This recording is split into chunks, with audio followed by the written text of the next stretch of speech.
بسم اللہ الرحمن الرحیم۔ کل 12 جون 2025 انڈیا کا ایک ایروپلین A1171 دوپہر 1:10 پہ 1:15 پہ لندن کے لیے پرواز بھرتا ہے۔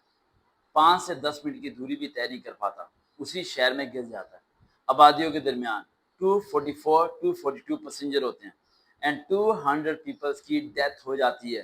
اتنا بڑا انسیڈنٹ کل ہندوستان میں ہوا ہے جو کہ ایک بندے کے لیے شاکنگ ہے کہ 200 پیسنجر کی ڈیتھ کا مطلب ہے کہ 200 گھروں کی تباہی۔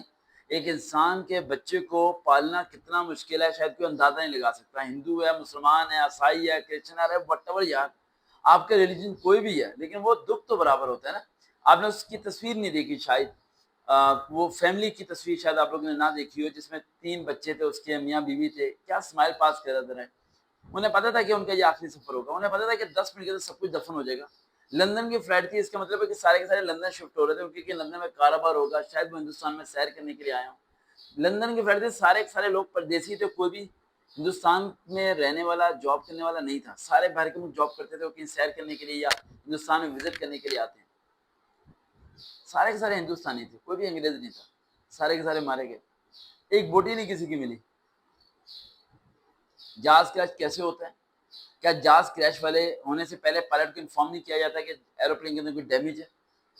یہ انڈیا کا پہلا ایروپلین ہے جو اس طرح کریش کر گیا۔ آج تک ہسٹری میں ان کی ایویشن ڈپارٹمنٹ کے اندر کوئی ایئر لائن اس طرح کریش نہیں کی۔ یہ شاکنگ ہے۔ اب یہ ایک بہت بڑا کوشچن مارک بھی ہے، کیا یہ ڈیزاسٹر تھا جو کہ قدرتی طور پر آ گیا تھا یا کوئی ہیومن فالٹ تھا؟ ہم دونوں چیزوں کا سمجھیں گے تاکہ آپ کے ذہن میں آ سکے کہ آخر اس چیز کے پیچھے وجہ کیا۔ جو انڈینز ہیں وہ اس نے میری ویڈیوز کو سن رہے ہوں گے، میں انہیں کہنا چاہتا ہوں کہ آپ کے دکھ کا ہمیں احساس ہے۔ اگر نہیں یقین تو ہماری آنکھوں میں دیکھنا ہے، ہم سب برے صغیر کے لوگ اکٹھے رہا کرتے تھے، ہمارے دادا دادی نانا نانی سب ہندوستان کے وہیں پہ رہا کرتے تھے۔ اس کے بعد پاکستان بنا تو ہم یہاں آ گئے اور آپ وہاں چلے گئے، لیکن یہ خون تو لال ہی ہے نا سب کا، تو پھر اور بنایا بھی ایک ہی پروردگار نے سب کو، تو پھر تو دکھ بھی تو برابر ہوتا ہے نا، تکلیف ہوتی ہے۔ ایک پوری کی پوری فیملی نہیں، 200 گھروں کی تباہی ہوگی۔ کتنے مشکل سے انسان بڑا ہوتا ہے، کتنی مشکل سے انسان اپنے مقام کو حاصل کرتا ہے، ہزاروں خوشیوں کے بارے میں دماغ میں سوچتا ہے، سماتا ہے کہ میں یہ کروں گا وہ کروں گا، کیا ہوتا ہے؟ کوئی خوشی پوری نہیں ہوتی۔ اب ذہن میں رکھیے گا، ایروپلین جب بھی فلائی کرتا ہے تو اس سے پہلے 4 چیزیں چیک کی جاتی ہیں۔ سب سے پہلی چیز چیک کی جاتی ہے اس کا پٹرول، کہ اس کے پاس اتنا ایکسٹرا پٹرول ہے یا نہیں ہے کہ بھائی صاحب وہ اگر فلائی کے دوران رن وے خالی نہ ہو اور وہ لینڈ نہ کر سکے تو وہ کتنے آورس تک وہ ہوا میں دوبارہ راؤنڈ کر سکتا ہے، یا کتنے ایریاز کو کور کر کے کہیں اور جا کے لینڈ کر سکتا ہے، کسی اور سٹی کے اندر، کسی اور کنٹری کے اندر۔ یہ سب سے پہلے ریکوری چیک کی جاتی ہے۔ پوائنٹ نمبر 2، ہمیشہ جو چھوٹے جہاز ہوتے ہیں اس کے اندر 2 انجن ہوتے ہیں، اور جو بڑا جہاز ہوتا ہے اس کے اندر 4 انجن ہوتے ہیں۔ تو انجن چیک کیے جاتے ہیں کہ چاروں انجن ایکٹیو ہیں یا نہیں ہیں، چلتے 2 ہی ہیں، 4 نہیں چلتے۔ 2 جو سے ہوتے ہیں ریپلیسمنٹ بھی ہوتے ہیں، جو ایک جہاز ہوتا ہے اس میں 2 انجن ہوتے ہیں، ایک چلتا ہے اور ایک ریپلیسمنٹ بھی ہوتا ہے۔ جو بڑا جہاز ہوتا ہے اس میں 4 انجن ہوتے ہیں، 2 چلتے ہیں اور 2 ریپلیسمنٹ بھی ہوتے ہیں، کیا کہ وہ 2 خراب ہو جائیں، ان کے اندر کوئی پرندہ آ جائے یا کوئی فالٹ ہو جائے یا سپارک ہو جائے یا آگ لگ جائے کچھ بھی، تو باقی انجن کی مدد سے فٹافٹ وہ لینڈ کر سکتے ہیں، پیسنجر کو سیو اتار سکتے ہیں۔ تیسرا پوائنٹ جو سب سے اہم چیز ہے وہ ہے پائلٹ۔ پائلٹ کا بلڈ ٹیسٹ لیا جاتا ہے۔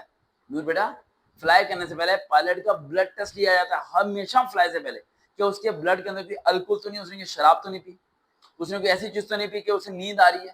اس کے چیک کیا جاتا ہے کہ کتنے گھنٹے اس نے سویا ہے، کیا اس کی نیند پوری ہے نہیں پوری۔ وہ یہ نہیں ہے کہ ہماری اتنا بھائی پوری رات جاگ رہا ہے، کام کر رہا ہے، صبح اٹھ رہا ہے پھر ڈیوٹی پہ آ رہا ہے، باسیاں آ رہی ہیں، ارے نہیں، پائلٹ کو باسی والا سسٹم نہیں آنے دیتے۔ وہ پائلٹ ہے بھائی، اس کے سر پہ یہ 400 لوگوں کی ذمہ داریاں ہیں، مر جائیں گے سارے کے سارے۔ یہ چیک کیا جاتا ہے کہ اس کی نیند پوری ہے یا نہیں ہے، اس کا ہارٹ چیک کیا جاتا ہے کہ اسے ہارٹ اٹیک تو نہیں ہونے والا، اس کی ایج فالٹ تو نہیں کر رہی اس کے اوپر، اس کی کوئی ڈیزیز تو نہیں ایسی بن گئی جو اسے ایروپلین کے دوران اسے کریش اسے رن نہیں کرنے دے گی، ایسا کوئی پرابلم ہوگا۔ سٹارٹنگ کے 2 منٹ کسی کو اندازہ بھی نہیں تھا کچھ تھا، لیکن ایک چیز ڈاؤٹ ہے کہ جب وہ رن پہ فلائی کرنے لگا تو یہاں ایویشن ڈپارٹمنٹ والے انفارم کر رہے تھے بار بار پائلٹس کو، دیر از سم تھنگ رانگ، دیر از سم تھنگ رانگ۔ پائلٹ کو ادھر ہی رک جانا چاہیے تھا کہ کچھ گڑبڑ ہو رہی ہے بھائی، کچھ ایئرپلین کے اندر گڑبڑ ہو رہی ہے، کوئی پرابلم ہو رہی ہے، ادھر ہی رک جانا چاہیے تھا، فلائی نہیں کرنا چاہیے تھا۔ لیکن پائلٹ بہت تجربہ کار تھا، اس کے بعد کتنے ہزار گھنٹے کا سفر کا تجربہ تھا، کو پائلٹ جو تھا اس کے بھی 1100 آورس کا سفر کا تجربہ تھا، دونوں ایکسپرٹ تھے، لیکن وہ کہتے ہیں نا کہ وہ فلائی کیا اور just with in the 5 minutes کے بعد اینڈ کریش،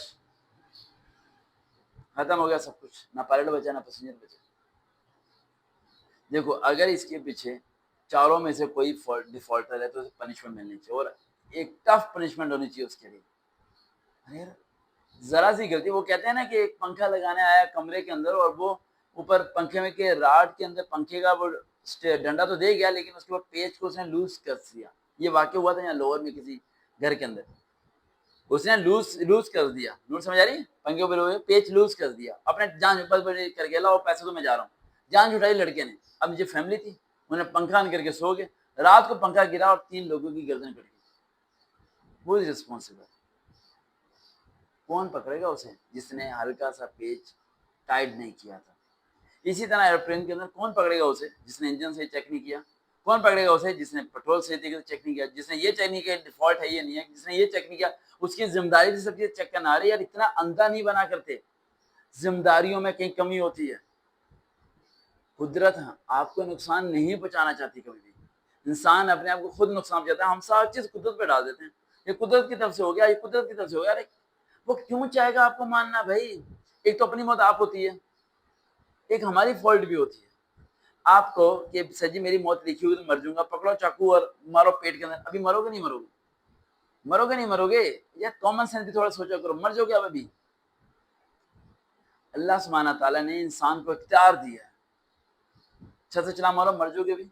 آپ کو کہ ابھی موت کی تاریخ لکھی تھی؟ سمجھ آ رہی ہے بیٹا؟ اللہ نے انسان کو اختیار دیا ہے، ہاتھ بازو بنا کے اللہ نے انسان کو تیری مرضی تو اسے اٹھا، تیری مرضی تو نہ اٹھا، تو مجھے کیوں فالٹ بنا رہا ہے، تو میرے پہ الزام کیوں لگاتا ہے؟ اسی طرح آپ سب لوگ قدرت پہ الزام لگاتے ہو، ہر چیز کا الزام قدرت پہ لگا دیتے ہو۔ فائدہ ہو تو الزام نہیں لگاتے، فائدہ ہو تو یہ نہیں کہتے قدرت نے فائدہ کیا، ہاں نقصان ہو جو تو کہتے ہو قدرت نے کیا، قدرت ہماری دشمن ہے، ایسا نہیں ہے۔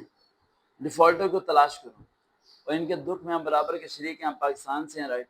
اور دیکھیں جنگ کا معاملہ ایک علیحدہ معاملہ ہے، لیکن یہ بہت بڑا ثانیہ ہوا رائٹ ہندوستان میں، اور انسانیت کے ناطے ہمیں بہت دکھ ہے اس چیز کا، اور ان کی فیملیوں کو اللہ صبر دے، حوصلہ دے، آپ لوگ جائیں ان کے گھر، ان کی مدد کریں، پیسوں کے لحاظ سے، کھانے کے لحاظ سے، انہیں حوصلے دیں، انہیں کہیں وہ چیز مقرر تھی وہ ہونا تھا، انہیں یقین دلائیں کہ انہیں انصاف ملے گا، ٹھیک ہے؟ ان کے گھروں میں جائیں، آپ سب لوگ، آپ لوگ تو جا سکتے ہیں جو ہندوستان میں جائیں ان کے پاس، انہیں حوصلہ دیں، انہیں اس ٹائم لوگوں کی ضرورت ہے، وہ ٹوٹ چکے ہوں گے، جس کے گھر ایک فون کال آیا ہوگا کہ گھر کے 6 لوگ مر چکے ہیں، جسٹ امیجن اگر وہ اس جہاز میں آپ کو کوئی اپنا ہوتا، آپ کا کوئی اپنا ہوتا اور آپ کے گھر فون آتا، کیا ہوتا؟